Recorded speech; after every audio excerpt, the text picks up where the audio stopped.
episode 14. We made it. We made it. We made it to an episode where finally there is one good piece of news. Yeah, like, oh my God, we actually have like something to talk about, like new news. Yeah.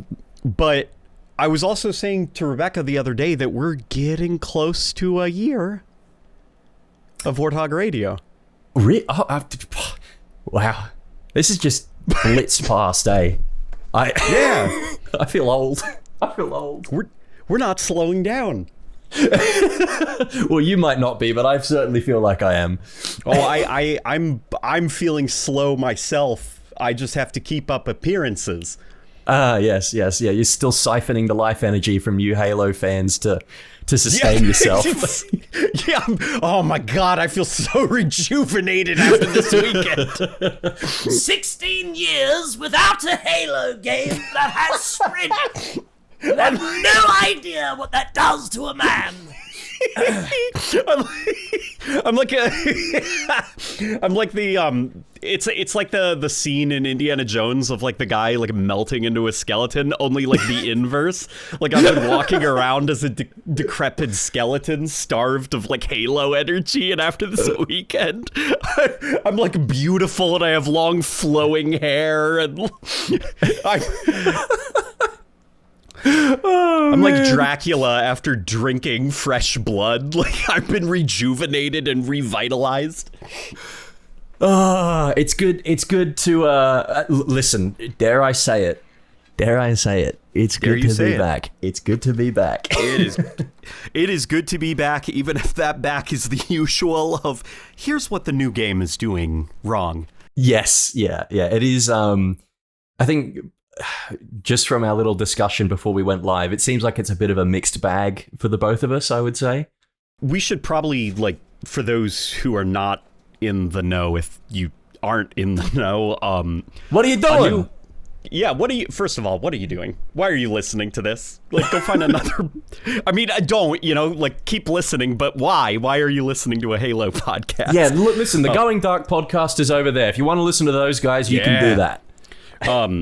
They announced the next Halo project, and it is a remake. It is a remake of Halo Combat Evolved using the Halo Reach version of the Halo engine to power the physics and game logic and game feel, with Unreal Engine powering the graphics. Which is pretty much what was leaked about 2 or 3 weeks ago. So it's exactly what we've been talking about for a while now. The industry's worst kept secret. Yes, very much so, yeah. I was actually there for the reveal that was actually like 30 minutes late. Oh, yeah. Yeah. I was watching the stream, and everyone was like, watching the stream on the official Halo channel, and was just asking like, where's the gameplay? Where's the reveal of the thing? And it was just like an art show that was just playing over, and then they just very unceremoniously dropped the reveal trailers and stuff on their channel anyway. Yep. Yeah, oh my gosh. So over there, I think what happened was some of the competitive games were going overtime. Yeah. Because like the competitive players are just like incredible. Correct. Yeah, and what happened was everybody knew that the announcement was going to be at like 4 or something like that, or 1. I forgot what the exact time was. So people were gathering near the competitive screens and everything. Yep. Like a crowd had started to form, and they're still like playing their game. They're on live fire or something. And like we're all sitting around, and then it's like 1 o'clock and they're still in that competitive game. And we're like, what's going, like, are they going to stop the game to show the thing? And then just suddenly there's rumblings, it's like it leaked. It's online. It's called Campaign Evolved. And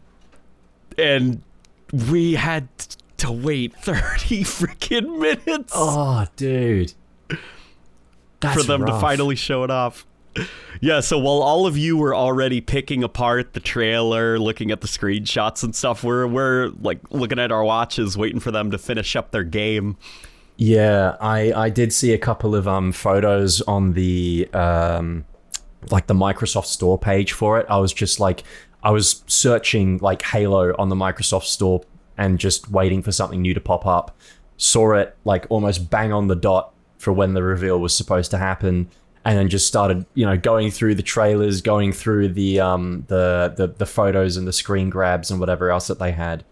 And yeah, it was just very, it was a bit unceremonious, I will say. And it's unfortunate that you guys had to wait there for so long, because I can imagine that the hype would have been really like, so palpable. You can feel it in the room. Well, what's crazy is the hype was so palpable that we could feel it in the room. Like, damn. Even though it was late, like, I felt like I was in, like, a bizarro world. Like, I was being ripped between two realities. Because physically being there, surrounded by people who love Halo so much that they are willing to pay money and fly to a location, they're all enthusiastic. Because they're like, oh my God, it's like the new Halo thing. But then online, everybody is, like, angry. Yeah, there's a bit of a disconnect there. Yeah, and it was like the room was screaming, like they were losing their minds when Foehammer showed up on the big screen. Hell, if there was ever a reason to lose your mind, it's over Foehammer. That was one of the highlights for the trailer for me as well. I think seeing it there. I've got like the footage of like the audience going crazy at certain key moments, and I think I've got the moment that Foehammer showed up on screen, and like people were like standing up and screaming like with their hands on their heads. It was just like, and like someone's gonna say cringe, like this cringe. It's like, dude, like the world kind of sucks at the moment for a lot of people, so it was really fun to just kind of leave all the stresses at home and be like, God damn, I love Halo. Yeah, and like people love this universe. They love the characters, especially like that's the lady from the Pelican. Yeah, exactly. Like it's just niche little stuff like that Halo fans kind of obsess over and really enjoy. And like Foehammer's just a fucking sick character. Like just the very essence of there being this person who just like, is there dropping you off and picking you up when things get, real dangerous. And like she's a cool character, and it's interesting to finally have like, a physical model for her that's not just like the stock standard Pelican pilot that you can see through the cockpit by standing on top of it, so that's good. Yeah, it was just like, it was very fun. It was very exciting in the moment. Like emotions were very high, and then they announced that it was like, this is the part where it was like super, super weird, is it was playable there. And, us Halo fans, like we're so used to 343 Industries run on Halo being like, oh, the game takes over half a decade to make and it still releases unfinished. Yeah. Yeah. So it was like, it's here and like playable? Like, surely you're lying. But no, it was there, and it was super rough. It was super, like, buggy, laggy. Frame times were terrible. My wife got violently motion sick playing it, but it was there. And the developers also there were, like, QR codes, and if you scan the QR codes, it would take you to, like, a Microsoft feedback survey, and the developers were very, very, very insistent that people like, hey, you liked what you played, you should like maybe scan that QR code and give us your feedback. So there was like a data harvesting atmosphere to it. Yeah, the data harvesting, the Microsoft data harvesting ritual had to commence. Yeah. I had to like draw an image of Satya Nadella on the floor and put like 4 candles positioned around him and an iPad. Sorry, not an iPad, but like a Windows notebook in the middle. Just start feeding it with information. Feed the elder god your data. Yeah. It was very fun, and playing it was very cool, but you did get the sense from like the folks there, like the developers and stuff, that they were very, very, there's a tension, like they know that this is kind of it, like they got to get it right. And so even though people online right now are making extremely valid criticisms, myself included. I'm in the process of editing a video about it, about what I played and what I'm very concerned about. I think that they showed off the game extremely early. Yeah. I get the feeling that it's earlier than a lot of people expect, and the reason that they're pushing the surveys, feedback, we want feedback, like, is because they want to make changes. Good. Like, they want to get it in people's hands as early as possible so that people can say, like, this sucks, change it, and then they can change it.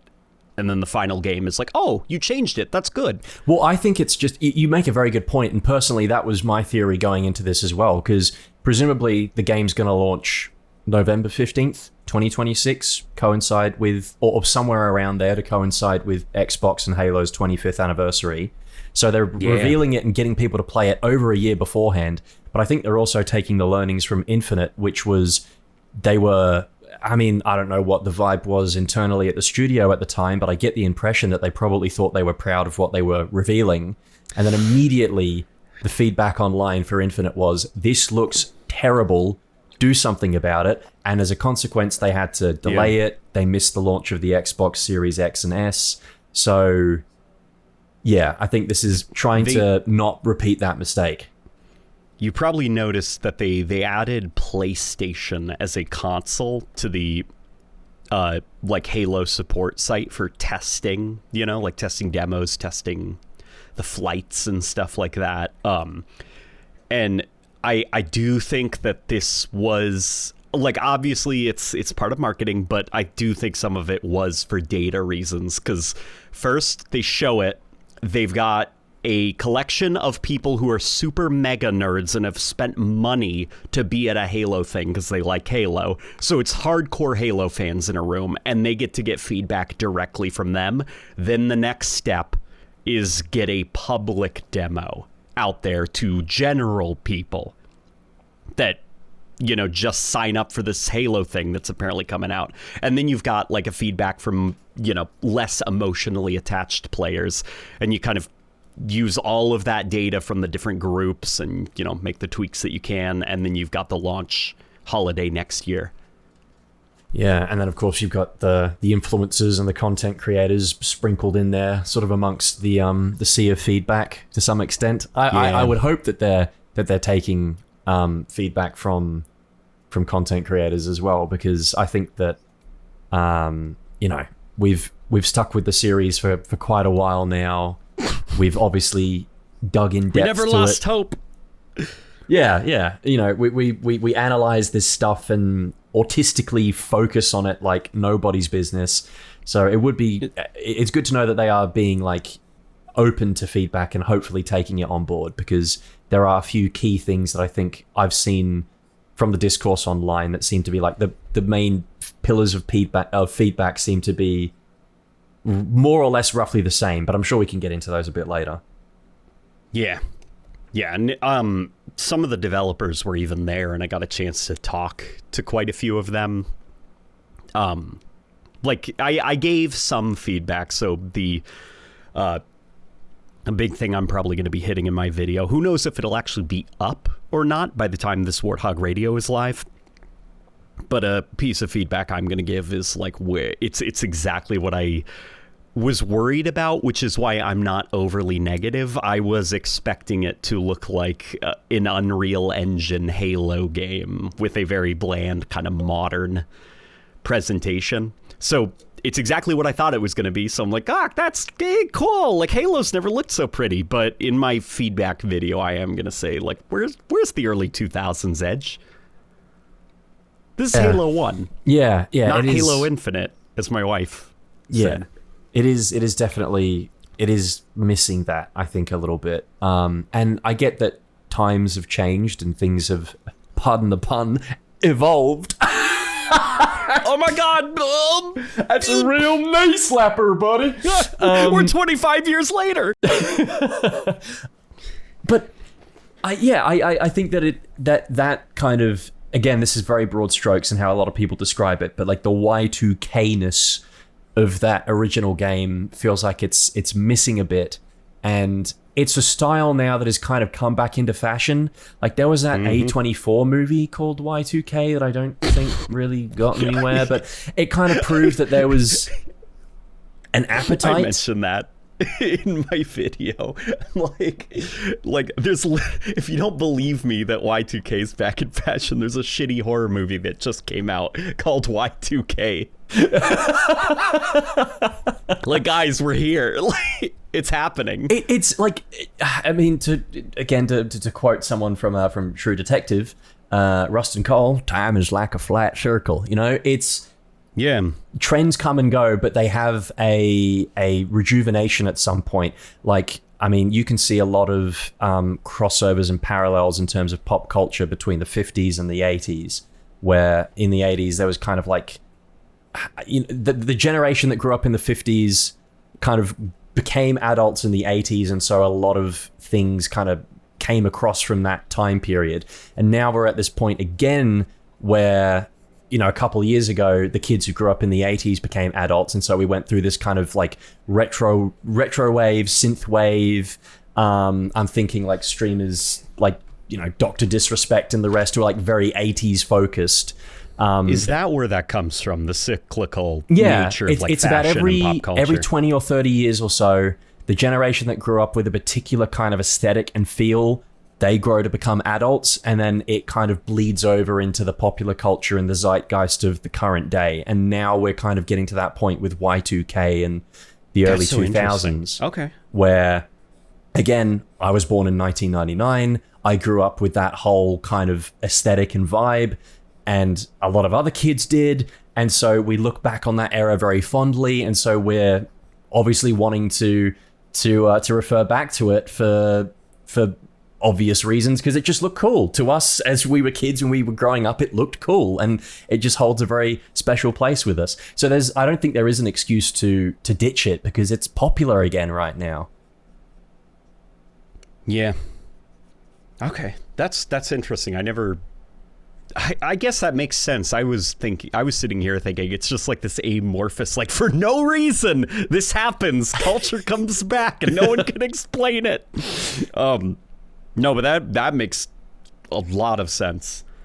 And it's very, I guess, like disheartening. No, I'm not going to say disheartening, because it's like, oh my God, like the video game doesn't have a certain aesthetic.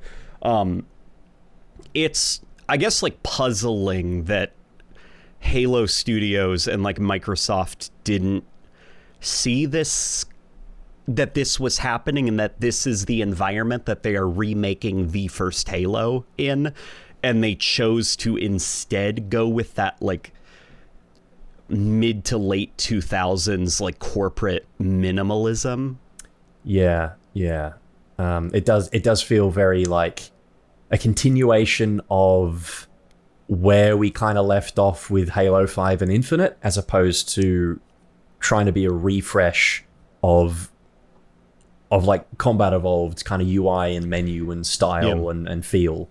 Some of it may also be kind of like a when I was there, somebody that I spoke to, one of the developers, he mentioned that for the final game, the UI and the kind of like, you know, shell is the term that I've been using, like loading screens and everything. What they may do is it'll be kind of similar to what we played, but a little bit more polished. They'll probably have some more like UNSC techie stuff, like sort of like what Infinite did, how it tried to look like a UNSC operating system. And I get the feeling that it's not that it's just like one of those things where you're working on a long-running franchise, and you're not the original creators. And the original creators, because they were making it, they're inspired by the things that are around them, like the culture around them. But this new studio, they're inspired by the thing, you know? So the developers see Halo 1 Remake, they want to make it immersive, like UNSC, like the menu should look like a UNSC. Like, they're just kind of trapped in that, like, trying to bring the Halo universe to life. And if you want to remake the first Halo game, you can't. Like, the first Halo game was very much an early 2000s first person shooter. Like you've got to almost step outside of the IP and also bring the early 2000s along with it into this remake. Yeah. Yeah, no, definitely. And no, you know what? I got nothing else to add. You fucking hit the nail on the head, man. Like I'm 100% on board with you there. I think that again, it's so popular right now. Why not capitalize on it? And I get the impression that just from looking at the menu and the UI and stuff, which is part of it, but obviously the visuals play a certain, like the in-game visuals play a certain role too. But the menu and UI just, I don't know. It feels like they are half committing to trying to make a classic style Halo menu, but not all the way. And we were talking offline before about how they're reusing a lot of stuff from Infinite's menus, and like the font is the same. The kind of like the sounds are mostly the same. So it would be nice to see just like a little bit of a lick of paint to make it feel more in line with like those Bungie era games would be great. Yeah, and that's not even like to say that, you know, you have to hop through submenu after submenu and you should only have 2 button configurations you should choose between. Like, not regress in terms of all the, you know, progress that UI design has made, but like designing a main menu, an aesthetic, and a shell that feels like Halo 1, you can do that without bringing all the limitations of Halo 1's UI and shell and stuff, you know? Like, that's what's cool about creativity, you see? That's what's cool about art, is you can make a new thing look like an old thing while keeping all the benefits of the new thing. Exactly, yeah. Even just a simple thing like if they wanted to make it feel more in line with Halo 2 or 3's menus, but have a bit of that combat evolved flair, you know, tap in more to like the Forerunner kind of thing, have some little glyphs and stuff in the background, maybe just keep it to like a blue tint as well, again like Halo 2 or 3, have the little orange highlights for the menu selections and stuff when you're hovering over an option. Things like that I think would go a long way. Like they're close. It's just like this trepidation almost. Like they don't want to go too far back to something that looks like what Bungie did, because I don't know, they might implode, or someone from Microsoft might come over with a sledgehammer and like take it to one of their desks or something. I don't know. Or yeah, it's just that, like, I think it's sometimes some of it might honestly be kind of like just that echo chamber where you're kind of surrounded, you know, like over there, like in the western parts of the United States, like around that like tech area. You know, you've got like a lot of really aggressively talented people, but also a lot of shareholders that you have to answer to, and also a lot of people who come from different eras and they think that they know what is good. And they're kind of like, they're very disconnected from like the bigger global culture. Yeah. And they probably are like, no, that's we want to appeal to a big demographic. That means it has to look modern. Yeah, but then it loses any soul or character in the process, I suppose. Yeah, because some of the, you know, kind of like, we wanted to like keep that UNSC theme, like maybe add a little bit more techie stuff, just like, you know, Halo Infinite. And I'm, you know, my first instinct is like, oh my God, like, do you need help? Like, are you stuck in a bubble? Like, you seem trapped in that bubble. Can I help you get out of there? You know, but the longer I think about it is like, well, I guess if you like live there and like that's your job, you know, on Microsoft campus and stuff, it probably is hard to kind of step out of that zone and kind of, you know, see like it'll be okay. Like, get away from the data research, from the analysts, from the numbers, you know, and everything, and be like, you know what, it's okay. Like, if you guys made a UI and a shell and like a game that felt super cheesy and like super early 2000s, I promise it would turn heads. And that's what it needs to do at the moment, is to be like unapologetically Halo, I think. Because like, I mean, just the last decade, we've seen what happens when you try and dilute Halo down to look like other games, to try and appeal to the broadest possible demographic. But it doesn't land. By appealing to everyone, you're appealing to no one. So yeah, definitely locking in on that early 2000s look is it's gonna make people intrigued. They're gonna do a double take and go, I haven't seen a game that looks like that in a while, or I've never seen a game that's looked like this ever. In the case of certain younger people who might not have grown up with that kind of look and aesthetic. So yeah, I don't think there's any reason not to. Damn, we just talked for like almost 20 minutes straight about the menus, bro. And the UI. Well, that's and it didn't feel like 20 minutes passed, because No, like we're it didn't. just like really excited Yeah. to talk about like a new Halo thing. And the gameplay. Okay, what did you think of the gameplay? Yeah, from the outside looking in, First, we should say what they're doing, like why we're focusing on the gameplay. Yeah, no, very good point. So obviously, Combat Evolved had this very sort of straightforward, simple style of movement. Your gun's always up. It's quite a floaty feeling game, I guess you could say, as well. Yeah. Combat Evolved has a very specific style to it that's almost different from the other Halo games that followed in terms of its gameplay and its movement and how it kind of feels.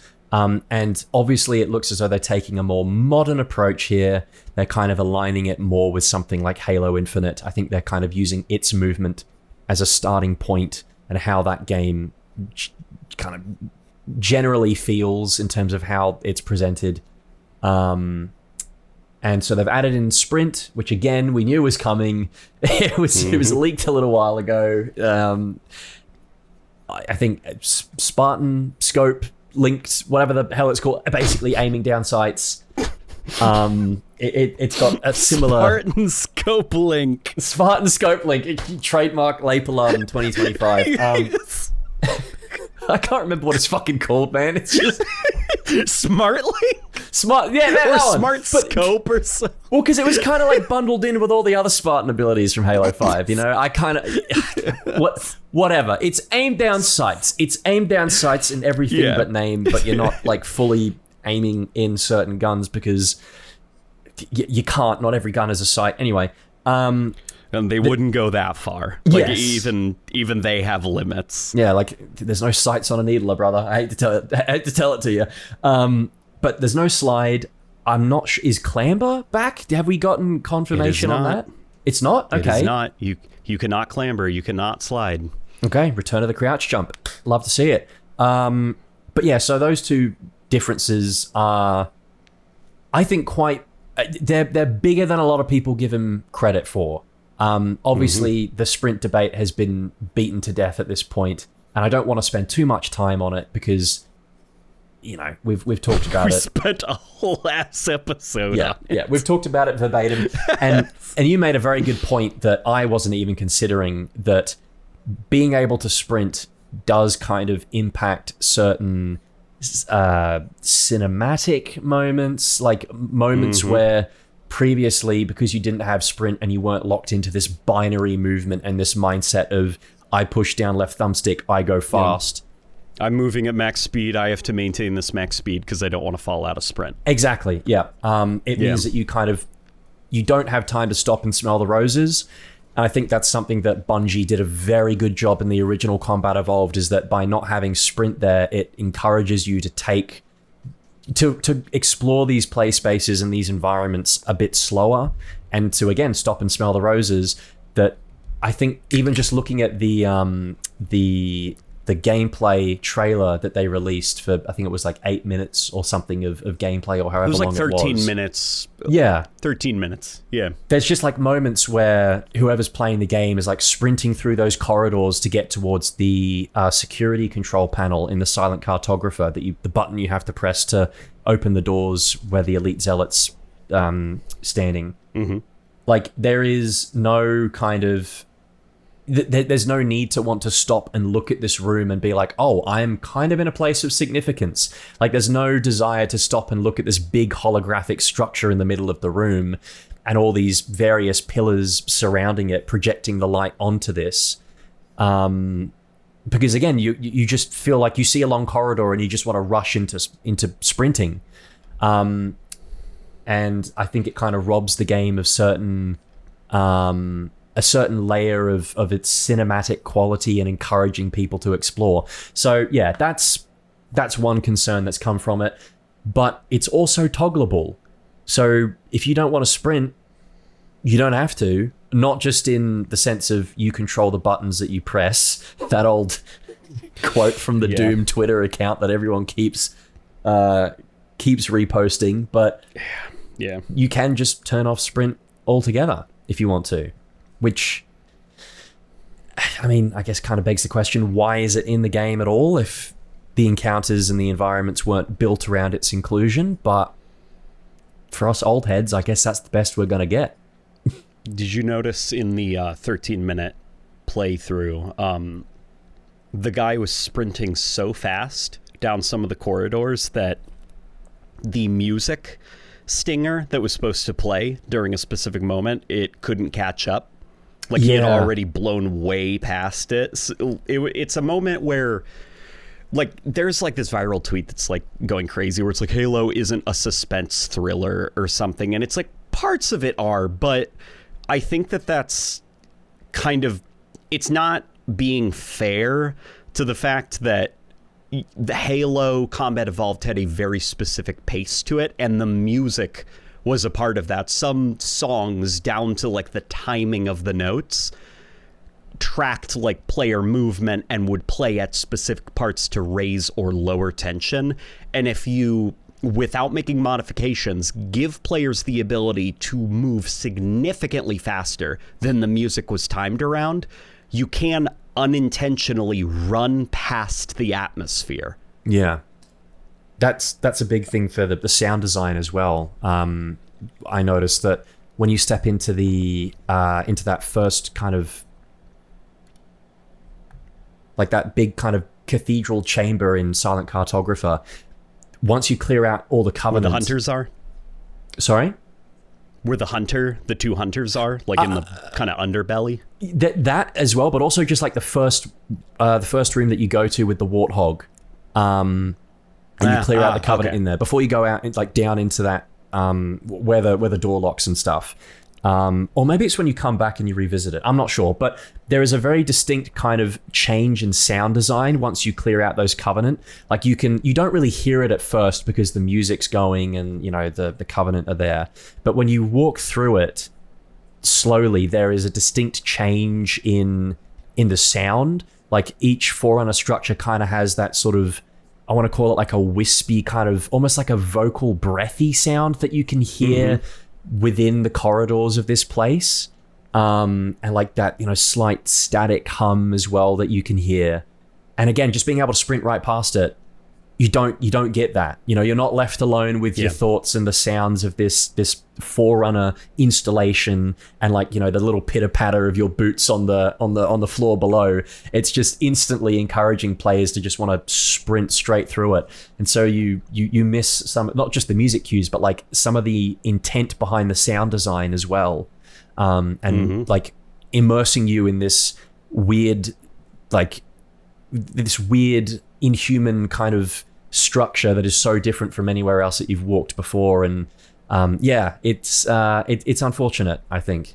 But I hope that the option to disable sprint will hopefully be not buried in the menus somewhere behind several settings options. My hope is I got to talk to some developers. I feel like I keep saying that. One of the things I mentioned to them was that I wanted to see sprint aiming down the sights, because they mentioned those will be options, but I don't want to see them in the options menu at all. I don't want them to be toggles. I want them turned into skulls. I want those to be skulls. D-scope is currently not in the game either, so there's no D-scope. It's like Halo 4. There's just view flinch, and you just stay scoped in. Gross. Which, we can. we'll talk about that. But all of these gameplay modifiers and stuff, they said that for this remake, it's going to have more skulls than any Halo game before it. And you know Jeff Easterling, right? Yes. Yeah. Yeah. Yeah, Jeff, I caught up with him outside the convention center, and he said that they are kind of like, as a studio, starting to look at skulls in a more broad way, because they've broadened their views on what skulls can be, because usually, like, Halo tradition is a skull is a negative gameplay modifier that makes the game more difficult. And what they're actually starting to do now is looking at them as just gameplay modifiers. So some skulls will actually give you benefits, but then others will, like, change up like certain weird rules. Like, it doesn't just have to be a thing to make the game harder. It can be, you can stack a bunch of skulls and get like a completely different campaign experience in terms of combat flow and combat rules. And so I was like, I better not see sprint aiming down the sights and descope in the options menu as toggles. I want to see those things as skulls. No, that's a good idea, actually. And it reminds me a little bit of like the cheats that you could enable for like the COD 4 campaign. Yeah, that's what it sounded like, the way he was describing it. Like they're viewing them more as like gameplay cheat codes. No, I think that's a fun way of kind of reimagining the skulls to an extent. I think 343 were kind of going down that path already with additions like Bandana, Sputnik to an extent. God, what else is it? The Acrophobia? One Acrophobia. I was going to say Japhyrophobia, but that's fear of bridges. That's a map from CE. It removes all bridges from just every gets rid Halo of them. campaign. That's about 80% of Combat Evolved's campaign gone. Can't handle bridges. You Get literally rid of can't complete the Warthog run in the Pillar of Autumn anymore. It's done. You do it, the screen goes black, and somebody else drives the Warthog. Yep. But yeah, like stuff like that, they've been kind of moving towards for a little while. So I'm glad that they're fully embracing that, because for the people who want to do their legendary all skulls on run-throughs and like getting their balls stamped on with soccer boots, then sure, go ahead and do that. But embracing a more fun, casual side of it, I think will add some replayability to the game, especially if they are collectibles, so that people have to like actively go and seek out to try and find these skulls in order to get that new gameplay experience in campaign. That'll add some replayability to it for sure. And potentially even open up the door to like DLC skulls being added. Oh yeah, fucking oath! I didn't even consider that. That's a great idea. Yeah. Yeah. An example I was able to give to them was my, some would say irrational, I say completely sane, you're all the irrational ones. My dislike of grunts and jackals being able to punch you back in Halo 5 and Halo Infinite. Yeah. I don't like that. I don't think those little critters should ever be able to punish you for getting close to them. I would have loved in Halo Infinite if that was like a skull. Like it disables banished jackals and grunts from being able to punch. Yeah, no, that'd be a good idea. Also, just like in terms of the lore, I feel like it's not a very smart thing for a jackal to punch you, considering their bones are hollow. Well, it doesn't really accurately describe like the character of a grunt, for a grunt to be like, get it away from me, and then suddenly he becomes aggressive and starts confidently swinging at you with his arms. Yeah. like grunts would probably like shit themselves instead of try to punch you if they were backed into a corner, you know? Yeah, like definitely. That's how scared of you they are. They don't even, it's like keep it away, don't let it touch me. Yeah, and it adds to the power fantasy a little bit too. Like, you are such an unstoppable badass that like the most enemies will cower in fear at the mere sight of you. It's the elites who are your equal. Yeah. That will actually try to melee you. Yeah, no, very good point. Well, something interesting about the core gameplay is I caught up with Vengeful Vadum after playing through it a couple of times. Hell yeah. And he and I were in agreement that it is essentially a mod of Halo Reach. I mean, yeah, I guess in a roundabout sort of way, yeah. I mean, if it's it is like the enemy, their AI animations, AI behaviors. It's Reach. It is Reach. If you go play Reach right now, that's what the campaign is going to play like when it launches. I have noticed that there are a lot of like crossover kind of animations and stuff. Like the Elite's sort of enraging animation is basically taken straight from Reach. Actually, no, this... Well, not this basically, it is. Yeah. This is actually a good segue into something I was going to ask you. For the longest time, you and I have both felt that the aiming in Halo Infinite and Halo 5 is dog water. How does it feel in this game? Oh man, the frame rate and the hitching was too poor to tell. Also, the controller we used was atrocious. Damn. Okay. There was like no dead zones, so there was stick drift. Ooh, not even was Hall effect bad. controllers? Wow. God, Microsoft haven't got the budget for this. All right.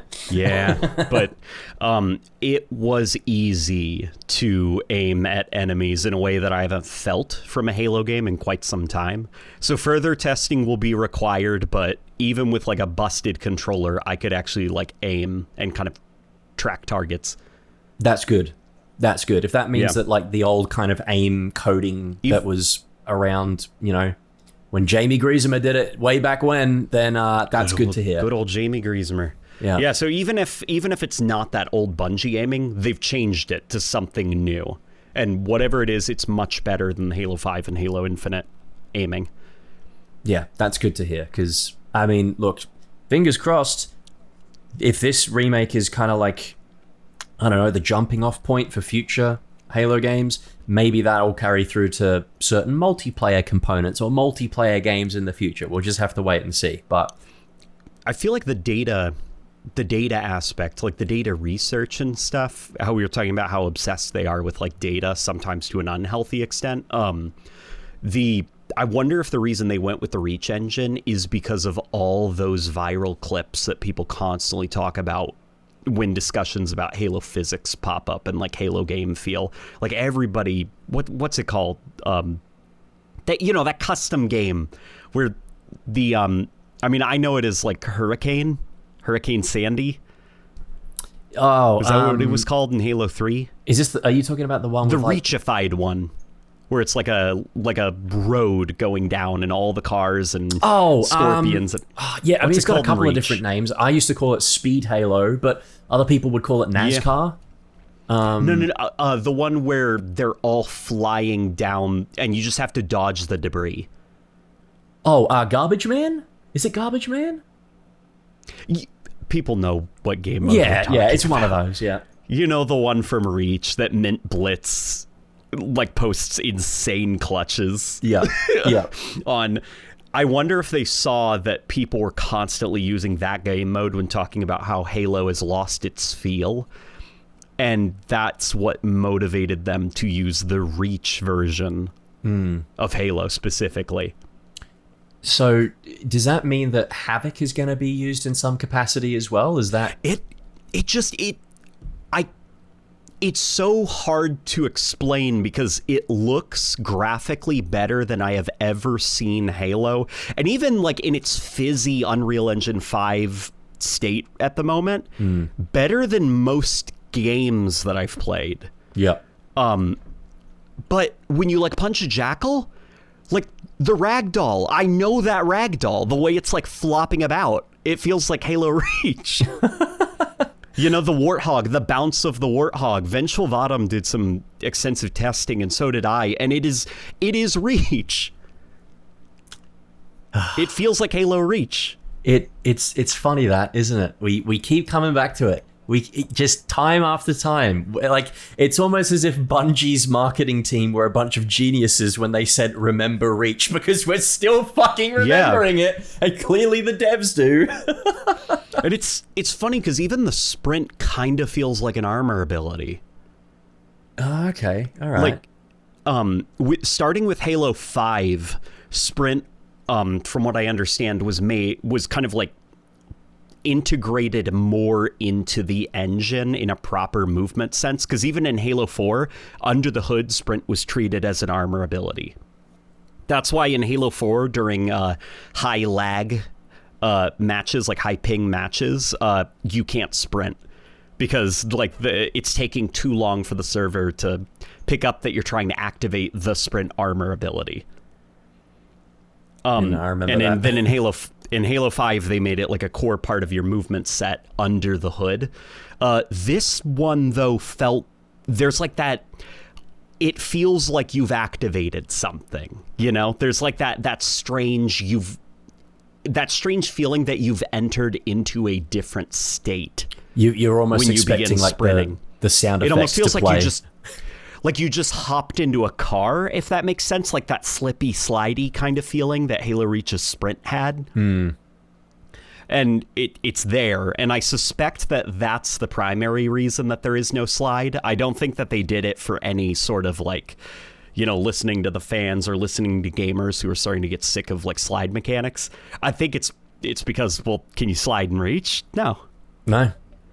Probably too difficult to code and animate. Who knows? They might. Oh god, the animations. They might like add it, you know, at some point, depending on like feedback. You know, if they can figure out how to get it added. But I was very pleasantly surprised at how familiar the game felt from like a handling standpoint. It felt home. No, that's good. That's good. That's a step in the right direction. I felt like I haven't really Yeah, you're going to be shocked at how good it feels. Like that Unreal Engine sheen is distracting people because the physics, the ragdolls, like all of it is extremely Bungie era Halo. No, that's good.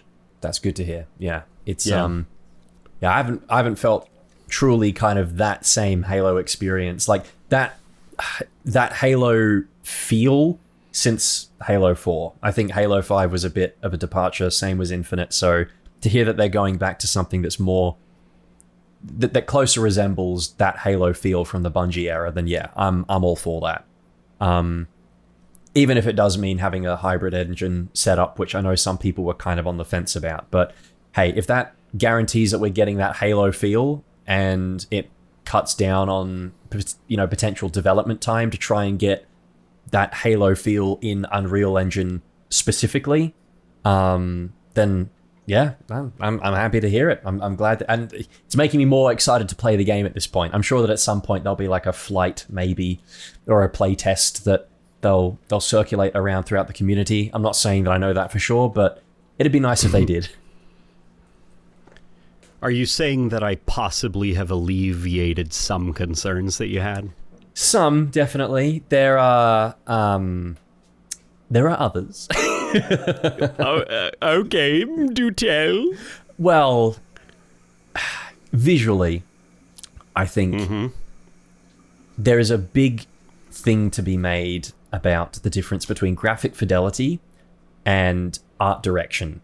And I think while this game looks gorgeous, graphically, in terms of its art direction and its art style, it's a bit of a mess.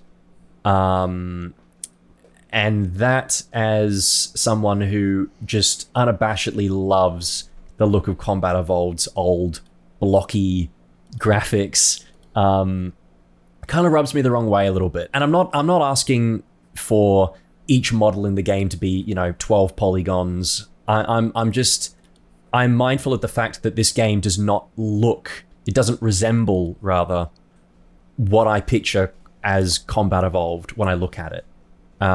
Yeah, you've just done a good little image up here in the chat, but yeah, I just dropped into the Discord an edit that I made for my video.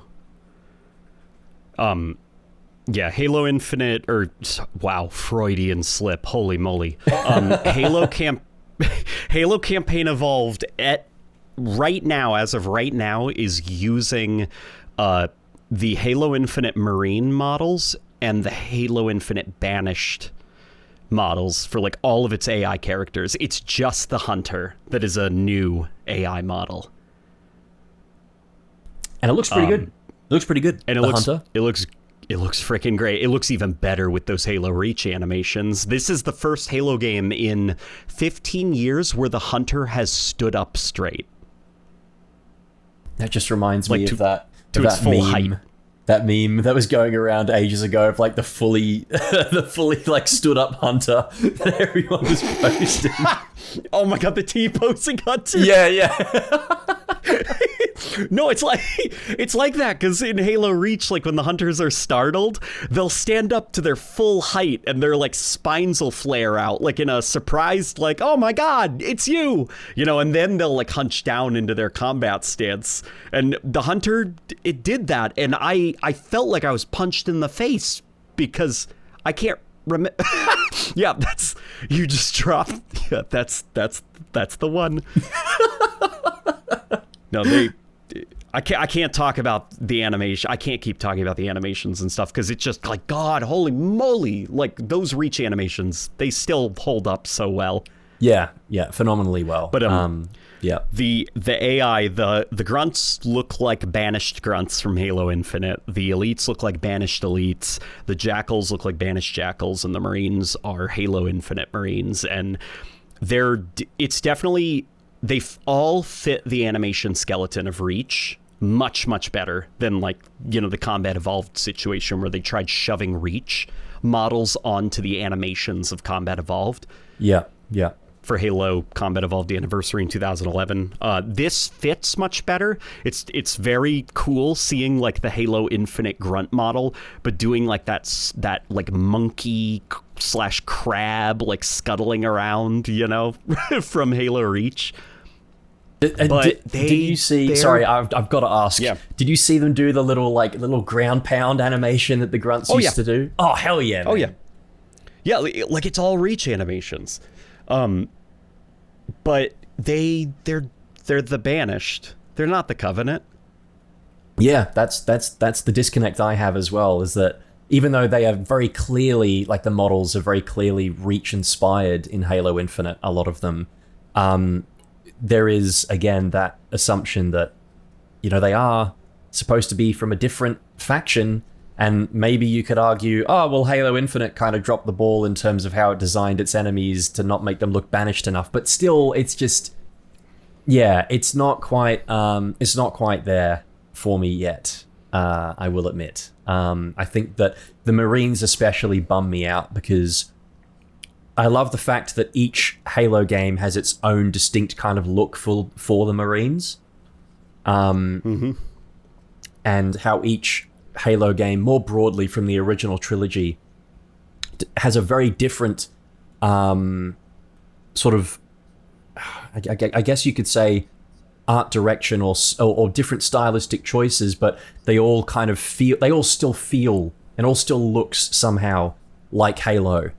And I don't want that to get lost in the translation here, where Halo Studios just think, okay, this is going forward what the Covenant are going to look like now. Like for each game, this is what the Covenant and the Marines are going to look like, and just keep it consistent across the board. If perhaps they decide to maybe remake Halo 2 and 3 in the future, I wouldn't want them to do that. I want them to keep the eccentricities and the quirks of those original models, but update them and bring them forward in a way that is respectful to the original. And I mean, they've said that they have access to the original storyboards, and that's partly influencing their cutscenes. So I would not be surprised if they also have access to the original concept art. Like if you guys are going to revisit the storyboards, why not revisit some of the concept art as well? Like those old concepts by like Shikai Wang and Marcus Leto and Paul Russell and Lorraine McLeese and artists like that, to get an idea of how you can reimagine these old low poly models, but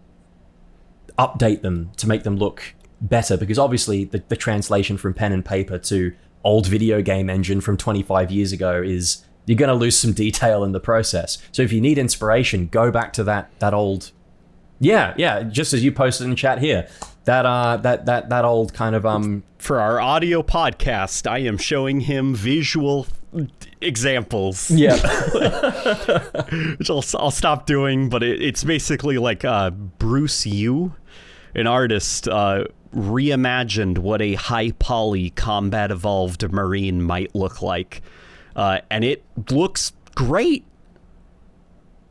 Yeah, it's like it. You could do like one of two things. You could either take that low poly model and round it out and make it as is in 4K, which some like fan creations have done for the Marines or whatever's, or you can try to take the spirit of that low poly model and selectively add details where you can while preserving the spirit, kind of like what they did with Master Chief in this remake. Yeah. Similar kind of premise. He very much is the combat evolved Master Chief, despite how different his model is. And it's because they preserved the spirit. They added, details to make him look nicer, at a higher resolution. Like there's more on his armor that you can look at, but they were very careful to preserve the look of him. Yeah, very much so. And they've done an excellent job. It's not physically impossible for them to make new character designs that feel like 4K ready versions of those original characters. Yeah, as very clearly evidenced by their design for Chief. And for a number of the weapons as well, like the Magnum model is new. You were mentioning before the assault rifle model is new. I thought it was the one from Halo Infinite, but clearly it's not. I thought it was too. I discovered on stream that it is in fact an original model. Yeah, so like it can be done. It's just the Warthog. Yeah, the Warthog too. I mean, obviously they've taken some creative liberties with it. It's a little bit thick, as you said in your video. Yeah, it is. It is thick. It is not quite Halo 4 Cortana levels of thick, but it's getting there. And it looks good. Like, it is the best looking Warthog that we have had since Reach in 2010, not counting the anniversary edition. I thought the Halo 4 one was fine. Fine, but was it thick? No. This is a step up. I prefer the look of the Reach Warthog, but the Halo 4 Warthog, I'm like, that's cool too. It's not the one I'd pick, but that's cool. Like, that's inoffensive. Yeah. It fits the game. Yeah. But it ain't thick. The old turret shield is back. Yes, it is! Dude, do you have any idea how fucking happy I was when I saw that? The old hex, like the hexagonal shield. That was, oh man, that was so cool. I was so pumped to see that. At the convention center, when the trailer was playing on the big TV, I'm sitting there like an autistic little nerd screaming, the shield is back!" out loud, and I'm sure nobody understood what I was yelling about. Somebody get this man a shield. Yeah. But it can be done. It can be done. And there are numerous instances of other very talented artists in the Halo community updating and transferring those old models, doing their own interpretations of those old low poly models and kind of bringing them into the modern day, with high fidelity graphics and all the rest. So it can be done.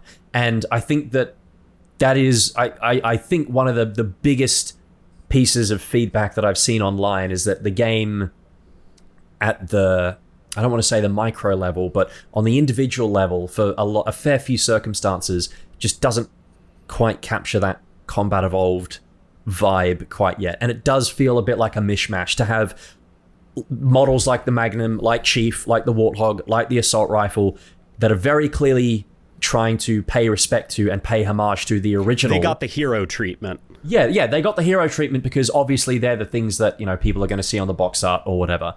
But then to have everything else just be recycled from Infinite does kind of leave a bit to be desired. And it's like they're not giving these characters the same kind of respect that I think they should get. But there is time, so fingers crossed they are going to review some of those assets. I think I was watching Luke's latest video talking about the remake, and he mentioned that he touched base with a couple of developers, and they said that they were like actively reviewing the models in game every few weeks or so. So fingers crossed they'll update them, because there's a lot of potential here. Do you remember in 2014 when they showed off Halo 2 Anniversary early? all of the elites in that anniversary early showcase, they were using Halo Online assets. Oh yeah, I suppressed that from my memory a little bit, I think. But yeah, no, I do. So yeah, I wonder if these could potentially be placeholders because they're showing. I don't know. They've made a cinematic trailer. We're cooked. That's a joke. I'm not that nihilistic.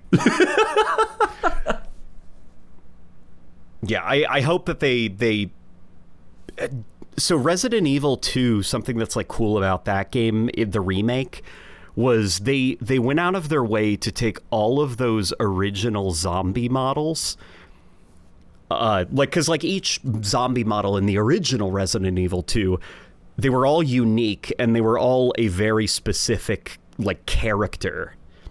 That's the policeman with the hat, and they treated basically each zombie model as a character from the game, and they faithfully recreated each model in high definition, super high quality. So it's not just a generic crowd generation system. Each zombie in that Resident Evil 2 remake got the special treatment to make sure it's character accurate to the original game. And it just, I guess, I feel kind of man, it would be really cool if a Halo remake in the future, treated all of its in-game characters with that same level of love and respect. Yeah, but you see, when we talk about that as Halo fans, we get told that we, all we do is complain and whinge. Yeah. The fun thing about a remake, it's one thing. So I think some people look at Halo as the franchise. They consider the lore and stuff. And, as far as the lore is concerned, those Combat Evolved jackals with their bull terrier faces and their weird horse teeth, they're not canon. The jackals never looked like that. They look like the Reach jackals. But from it, step out of the lore and think of it as a cultural artifact.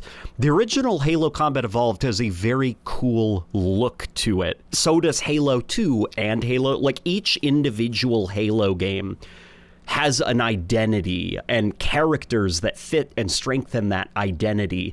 And I'd like the remakes to be less concerned about what the lore says. And I'd like them to remake the identity of the game, I want to see a blue-skinned grunt remade in HD. Yeah. I want to see those goofy jackals from Combat Evolved, but a 4K model with extra detail. I don't want to just see a bunch of Halo Infinite stuff thrown in there. And I think there is also an argument to be made that having the Covenant enemies be a bit more colorful would probably help them pop a bit more amongst the substantial amount of detail that Unreal Engine adds to the game, because that's just it's hard to see things in real life, and that game kind of looked like real life looks. And I when I was looking at the 4K version that they uploaded to YouTube, I was still kind of struggling to see from certain distances, the jackals and the grunts and stuff would sort of blend in with some of the terrain in the background and whatnot. So making them a bit more colorful and making them pop is a very simple way of fixing that. You don't necessarily have to go the full Monty with it and change all the models completely. You can make some slight tweaks to them if, time permits, but just making them a bit more colorful to stand out and pop would go a long way. But obviously, we still want those, we still want the Combat Evolved inspired models. I'm just saying, I'm just trying to find a compromise here, trying to find a middle ground, try not to complain too much. Let's all work together. We're all Halo fans here. Yes, exactly. Yeah, constructive criticism, all right? Feedback here, folks. We're not saying that it's the end of the world and that this game sucks and that you shouldn't buy it when it releases. We're just saying that as fans of this series for a long time, and again, we've analyzed this to autistic levels of detail. It would be nice to have, a bit more consideration put into how these characters are going to look. What did you see the videos of the fish and wildlife? Yeah, I did see a little bit of those. Yeah. I saw your tweet about it. I think you made a tweet about it, about how Rebecca was just like walking through the ocean and finding crabs and stuff. God. So, for those of you listening, Rebecca is the editor and producer of Warthog Radio. She is the captain of this ship. She makes sure it runs on schedule, and we both are just kind of like bumbling behind her. Yep, pretty much. Trying to do our part. But this was her first Halo event, and it was so awesome to have her fresh eyes because she was seeing all the things I wasn't seeing. Like, you know, I'm too busy punching bodies and testing how much blood will spray out of the bodies. And she is like chasing wildlife and crabs, and like the ring is like full of wildlife. Yeah. Which is cool. I'd love to see it. I wonder if they'll go maybe a step further in other missions, because obviously that was a big part of Combat Evolved that was cut fairly, I don't want to say early on. It's kind of late though. I mean, stuff like the blind wolves and other creatures on the ring. It would be nice to see some of those pop up in certain missions just to give the ring a bit more life. That'd be great. They probably will be then, like, because all of the stuff in the Silent Cartographer mission, it was all like appropriate. Yeah, you know, like there wasn't blind wolves running around the island, or, you know, like tigers or something like that. It was like crabs, fish, starfish. There were like these weird creatures that were like sunbathing on rocks, and when they're disturbed, they kind of like spread out their wings and then dive into the water. Oh wow. Damn. Okay. Yeah, like it's all tailored for that specific mission, so I can only begin to imagine what the other levels, what kind of specific wildlife they have prepared for those ones too. Like, we'll probably see the blind wolves. Yeah, that'd be cool. Yeah, definitely. I guess it's there's kind of a pro and a con to it to some extent, in the sense that Halo, the original game as it released, has a very... It's kind of eerie when you land on the ring and you walk around and you notice there's no other forms of life on here except for you and the Covenant. And the bird chirping sound effects. Yeah, but there's no birds. You never see them. I think that you don't see them because they couldn't. Like, they couldn't have them. Yeah. I mean, obviously, like, technical constraints. What are they, ghost birds? Why is that sound effect there if there are no birds? Yeah. But it was kind of a it was, I don't want to. I know what you mean. Yeah, it's like a liminal space kind of alien. Sort of. Yeah, it was interesting that was the vibe that they managed to capture. Maybe partly because of technical constraints and the hardware limitations of the time, but yeah, I think that. Yeah, fuck it, we ball. Just put the wildlife in the game. Just let him go, man. I want to ride a damn blind wolf. I want to jump on the back of that thing and go ham. like, let me... You're not... Okay, like, it's not like Tarzan. You know, you're not like summoning your monkey friends from the jungle to help fight the Covenant. Yeah. I'm like riding blind wolves into battle. I should specify, like... I am appreciative that they seem to be considering how they implement the wildlife, because... with the level of visual fidelity that they're working with, like, if I go outside in real life and I just crouch down and look at a rock, I'll probably see like a spider nestled, you know, somewhere around that rock. Like, if you stare at the ground or a crack or something long enough, like, there's like a little guy hiding in there. And so for this game, it's kind of the same logic. You know, you're not going to see like critters running around during shootouts with the Covenant. It's usually only if you go out of your way to kind of look in weird corners of the map that you'll probably see like a little dude who scurries into a little hidey hole. Yeah. So the fact that I played it, I think about twice until Rebecca pointed out that there were like crabs and stuff.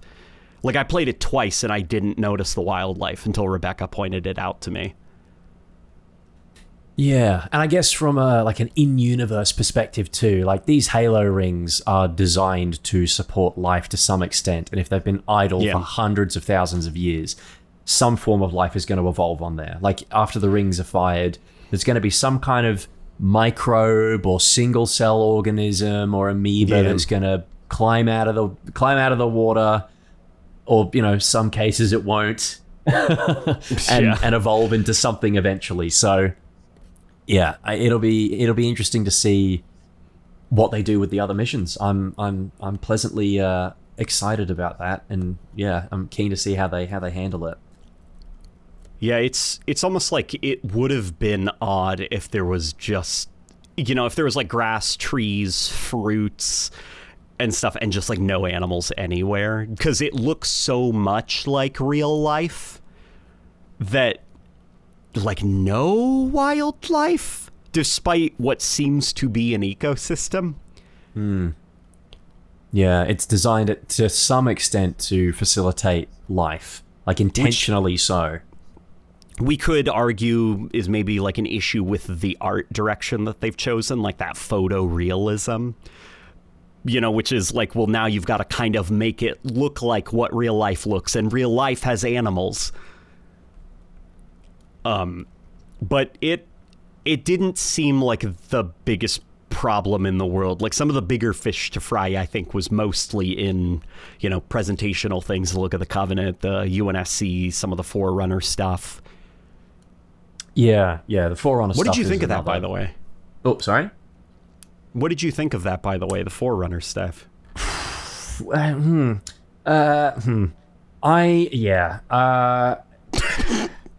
Interesting. Yeah. No, I'm not a big fan currently as it stands. Okay. I think that there is a place for the shiny, overly monolithic, like pointy kind of Forerunner stuff later in the game. I think that Silent Cartographer, being this island, kind of in the middle of nowhere, subjected to the elements a lot. You've got, your sea breeze, you've got sand, you've got dust, you've got creatures waddling about. I think lots that it should... Salt. Yeah, lots of salt. Corrosion's going to happen. I think it should look way more worn down than it currently is. And I think that these structures should be given a level of grime and grit and like dust and dirt that should imply that they've been here for thousands of years. Yeah. And currently, I'm not feeling that with how they're looking. I think that you can do that more shiny, reflective, more, I guess you could say, Halo 4 or 5, to a lesser extent, Infinite Halo 3 kind of Forerunner design for later missions, like when we get to, say, Assault on the Control Room, where we're traveling through like the bowels of the ring, like service corridors and stuff like that, where machines pass through. They're more contained. There is less of a chance of the elements getting in and wreaking havoc on these areas. But yeah, Silent Cartographer especially, and I think the first time you're on the ring in Halo, I think it should look a bit more worn down, and I wish that they had referred more to like the Forerunner Bible of stuff that Paul Russell kind of assembled of, Frank Lloyd Wright, brutalist, not quite sure if it's a concrete or metal structure, like it's almost difficult to tell, like it's got the sheen and the reflection of metal, but it's got like this kind of weathering that looks reminiscent of like concrete when it's like a lot of water and stuff splashes up against it, and it looks like it's kind of draining off the sides.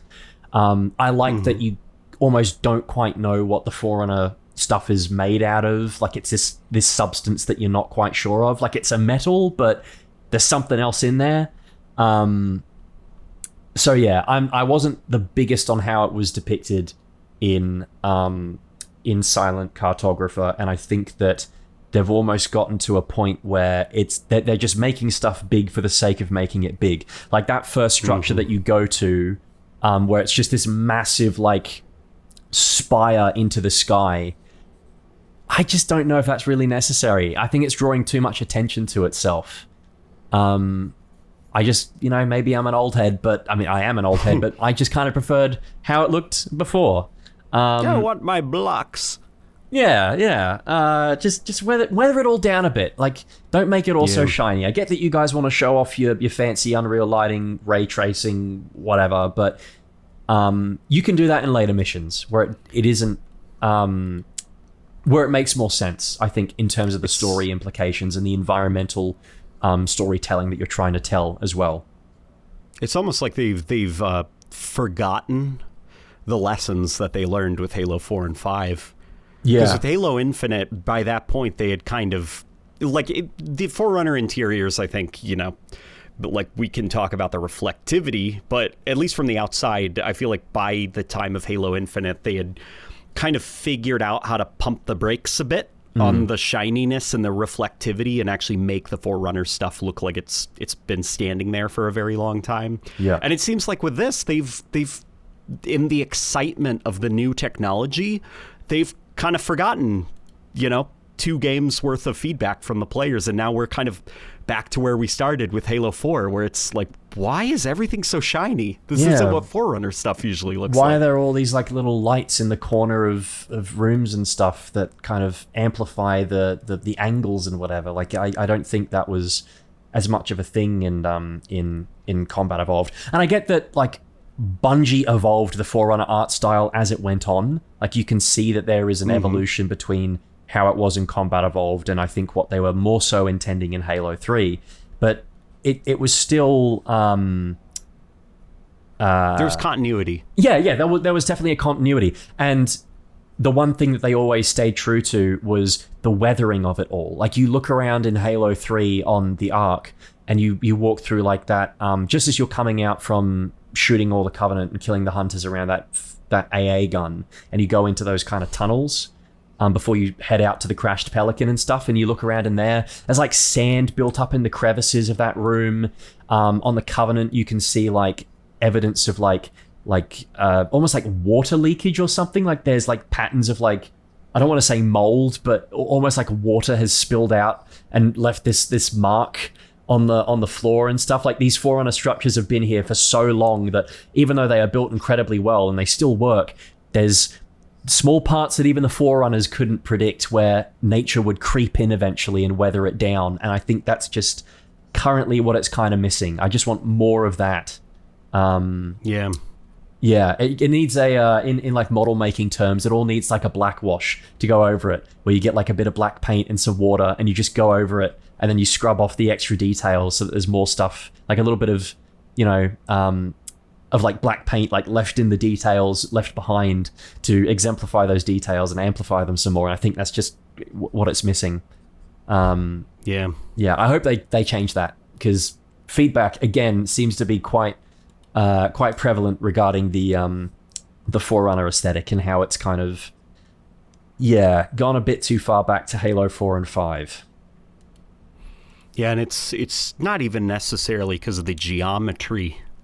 Like, some of the geometry, like that beacon, that spire thing in the trailer, it looks a little bit too Halo 4 for my taste. But the textures and stuff, they all feel like Bungie textures. Like, some of them, I recognize immediately from Combat Evolved in Halo 2. And then it's got a bit of the ribbing that Halo 3 introduced. But the reflectivity transforms the appearance of this Forerunner stuff so dramatically that I think it is even screwing with people's perceptions on how close it actually is in some areas to the Bungie stuff. Yeah, no, definitely. Yeah. Because it looks like a hall of mirrors sometimes when you're inside. Yeah, it does. I noticed that a lot from the gameplay trailer too. Just the way that reflections. It's not helped by the fizz. Yes, yeah, that lovely built-in anti-aliasing that Unreal has. Let me tell you, man. I part of my brain has like an art buffer where I can ignore like deficiencies, like if a particle effect lingers for too long and then pops out of existence, or there's like a bug or an issue, like I can get those out of my brain and look at what it's supposed to look like. And it looks incredible so far, but if I were to turn that filter off, this game looked like someone spilled Sprite all over it. It was constantly bubbling and fizzing, and like nothing was safe from the bubbling and the fizzing. Even the jets on the Pelican were just it was like Bubble City. Just lots of grain and noise and scratchiness and fizz. Yeah, that classic. That just weird UE5 sort of. Yeah, something about that engine, man. They for those who don't know what I'm talking about, or maybe you sort of get it, but you don't know exactly what it is. The Unreal Engine 5, and a lot of modern engines, to be honest, what they usually do is certain things like shadows, ambient lighting, bounce lighting, reflections and all of that. They'll render them at a low resolution, like super low resolution. So it'll be very like pixelated and stuff. But then the reason it doesn't seem like that in game, because you'd recognize if the game kind of looked like it was running on a 3DS. The reason it doesn't look like that is because they use like kind of like a filter or a post-processing effect over top of the game to kind of rebuild the image of the game to something that looks sharper and more coherent. It's a way to make the game run better versus if they just made all of this stuff, bam, full resolution. It's a lot for the game to render and it would tank your frame rate. So it's cheap little tricks they can do to improve the performance of their games, but the Unreal Engine 5 and current, methods of upscaling the game, they seem to really struggle with getting that image looking stable. And so it kind of makes things like shadows, little darkened bits of a room, reflections and all that. They always look like they're kind of fizzing. They're always bubbling. Like you can see the textures or the pixels squirming around underneath the post-processing filter. Yeah, it's one of those things that seems to be happening quite a bit with some of the upscaling technology that we're seeing in the last few years. But yeah, it looked particularly noticeable with that Halo demo. I will admit it was extremely rough. Like anytime you entered a Forerunner interior, because of how many reflections. Oh yeah. Were on screen and them having to interact with the lighting and the shadows and stuff. It was just Sprite City. Yeah, maybe there's an option to turn that off. Oh God, I don't even think they let you anymore. Yeah, they probably wouldn't. Hey, yeah, you will take the slop or not the slop graphics, but you will take the fizzy Sprite graphics and you will love them. Yeah, like, I mean. There is hope that they'll probably smoothen a lot of that stuff out. And honestly, there is even like a part of me that is almost like, you know what? If you can at least stabilize it as much as you can, I will take the Unreal Engine 5 look as a trade-off, because some of the particle effects in that game, like, let me tell you, Andrew, as the last Halo game that we played that had really good special effects was Halo Reach. It has been 15 years. And this Halo game, just shooting things, felt so good. It has been a long time since a grenade explosion, not even killing anything, just going off has made me feel so happy. Yeah, it's it's the little things, man. It's the little things. Talking to Forrest Baker, the visual effects artist at Halo Studio, afterwards about it, he was extremely excited to hear, because he when he helped me with the Jackal evolution video, he said that the studio is very aware of how not great Halo's visual effects have been since, Bungie, the Bungie days, and they really wanted to kind of like blow people away. And the oh my God, like the Did elites, you mean to make that pun? Sorry, was that? No, that was yeah. Oh, blow me away. Yeah. Only the strongest will survive. Yeah, something. Yeah. very, yeah, good references. Good. We're all Halo fans here on Warthog Radio. That was like the most half-assed, like, very funny. That was a good reference. I am a Halo fan. Yeah, that's from Halo 2.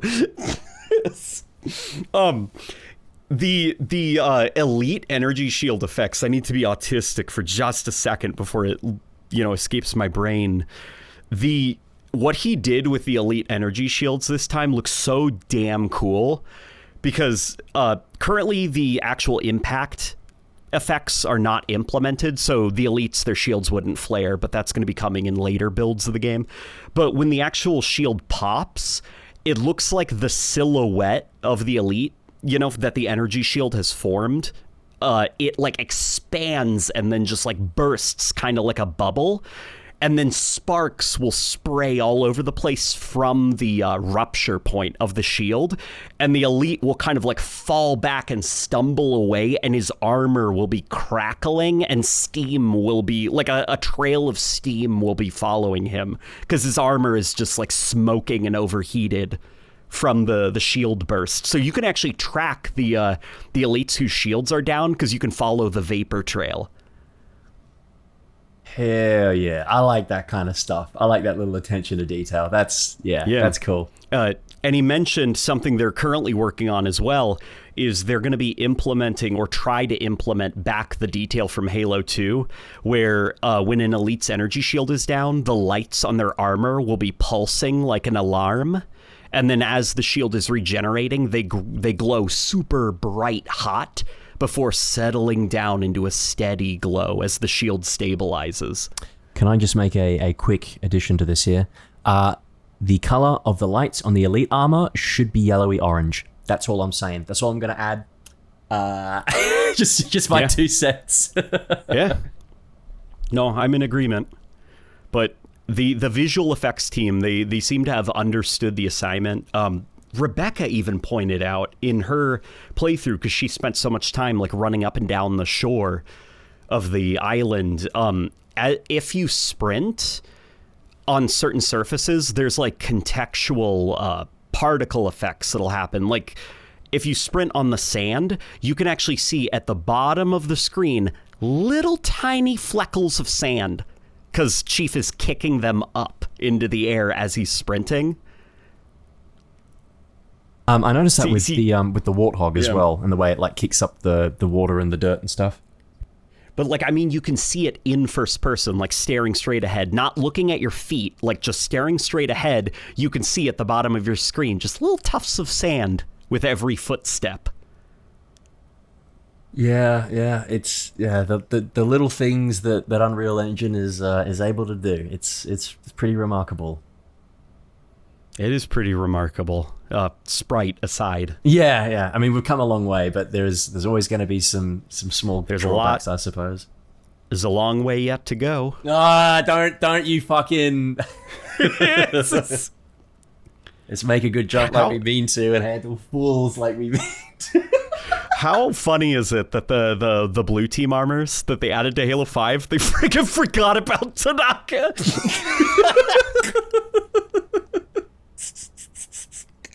There's my favorite, or not blue team armors, the Fire Team Osiris armors. It's currently in Halo Infinite. It's Buck, Locke, Vale, and Shinobi. Yes, famous 4th member of Fire Team Osiris, Shinobi. Yeah, I'm like, that's hilarious. Even they forgot Tanaka. Oh, man.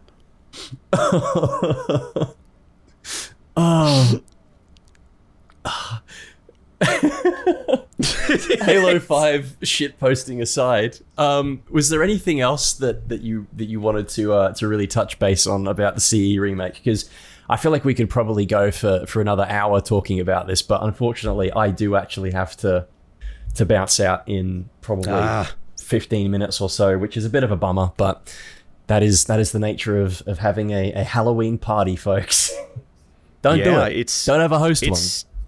Still Halloween night for you. We are nearing 1 hour from midnight where I am recording this. Yes. I was kind of hoping that I'd be able to go as Master Chief for this party, but I had to settle with another green iconic character instead. I'm settling for Shrek. So Shrek. Yeah. You're being Shrek for Halloween. Hey, what are you doing in my swamp? Yeah, I'm settling You for Shrek. kid, this only happens once a year. Why are you being Shrek? Why are you wasting? We're adults. We can't have fun anymore. You get to be anything you want. Why are you being Shrek? Because I love Shrek, man. I love Shrek. Shrek is love. Shrek is life. You know. Dude, holy moly. I completely forgot that the new Shrek movie is having its like Halo fans moment where they're like nitpicking the art design of Shrek. Yeah, and they've got to change it back because everyone hates the way it looks now. Yeah, Yeah, Shrek looks, and it's crazy because he does look different, yeah. but it's the most subtle of differences.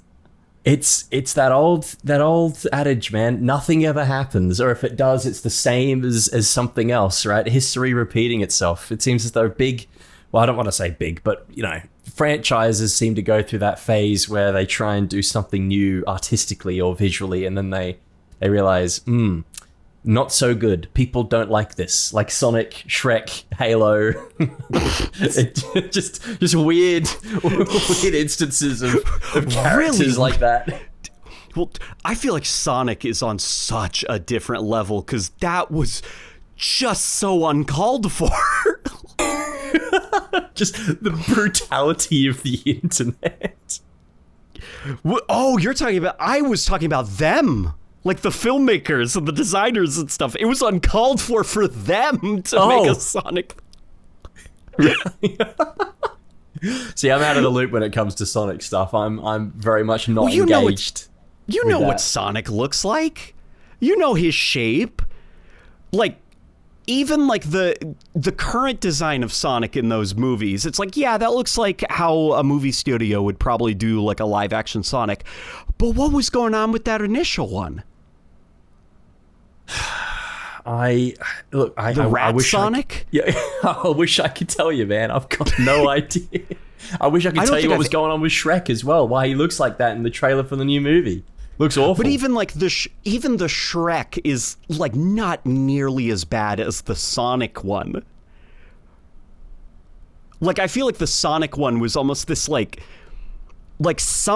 everyone working on that movie must have there must have been something that their food was laced with.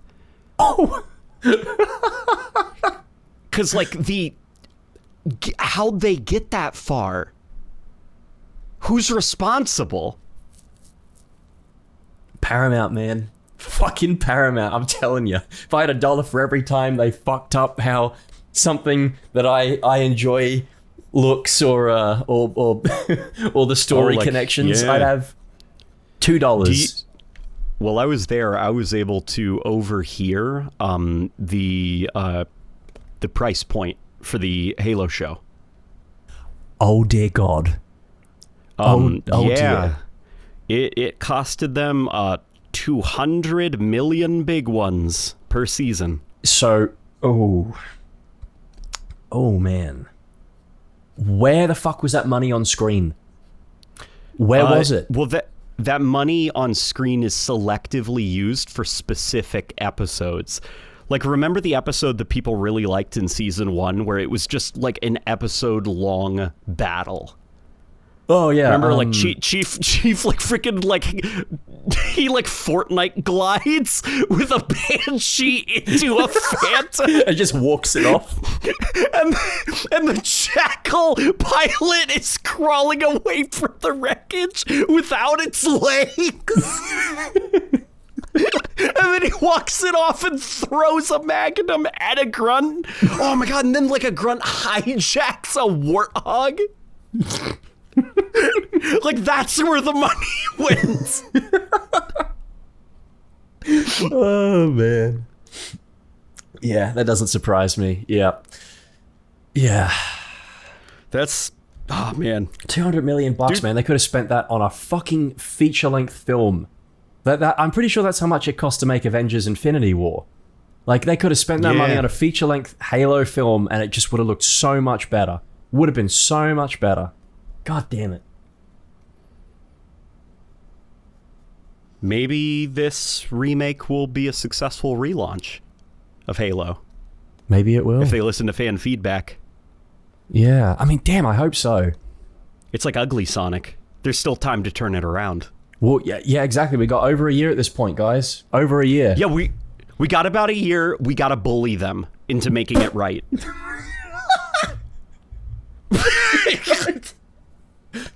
like, it's okay. They have money.